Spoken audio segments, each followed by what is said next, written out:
quickeneth, the flesh profiteth what? Nothing. Then he says, the words I speak to you, they are what? They are spirit and they are life. So the person who is talking is telling us here, Jesus speaking, is saying that if you were to look for life, one of the places to look for life is where now? In his word. In his word.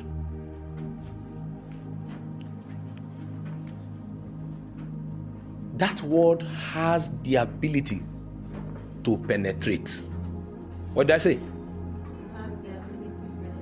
To what? To penetrate.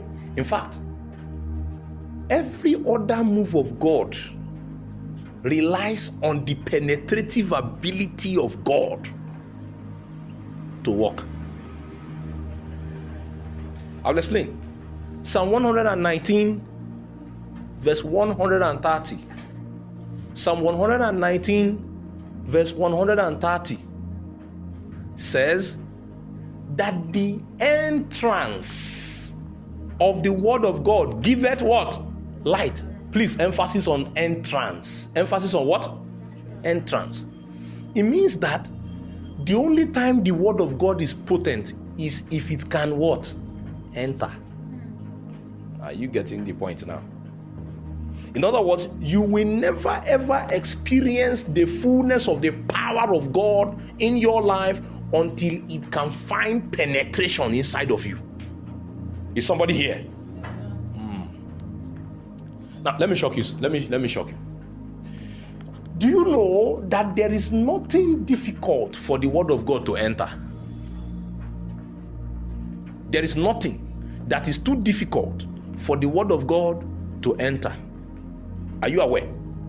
Are you aware? Yes, sir. The word of God could enter a man like Paul, who, always loved to kill the Christians and deal with the Christians just to show his, I can do one or two things against the Christians. So all Jesus needed to do was to talk to him and say, it is I that you are persecuting. It is difficult to kick against the pricks.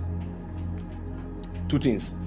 Number three thing Jesus told him was, go now to the house of, enter that city, go to the house of so person. He will tell you what to do. Three instructions that changed a man's life. The thing is that it was not just ordinary talk. Am I communicating? The same man who could kill, am I communicating? The same man who could kill, who could murder Christians, was the same man who could later, after the word had changed him and transformed him so vigorously, he said, woe is me if I don't preach what? The same gospel you were killing other people for. There is nothing the word of God cannot penetrate. If he could penetrate into the heart of a man like Paul, my friend, he can penetrate even you. He can penetrate to that place. You see that place you used to keep your secrets. Should you know that place you keep your secrets in your heart? That one you don't want another ear to hear. That very secret you don't want another person to hear. You when the word of God comes, it will find it. Hey, let me explain how powerful the word of God penetrates. Hebrews chapter 4 verse 12. Hebrews 4:12 tells us that the word of God is alive, that is quick, and what? Powerful. Another characteristic is what? It is sharper than any two-edged sword. Then it says the penetrative ability of this sword is on the basis of the fact that that word is sharp. Am I communicating? That word is what? Is sharp. It's like, so the word of God is sharp.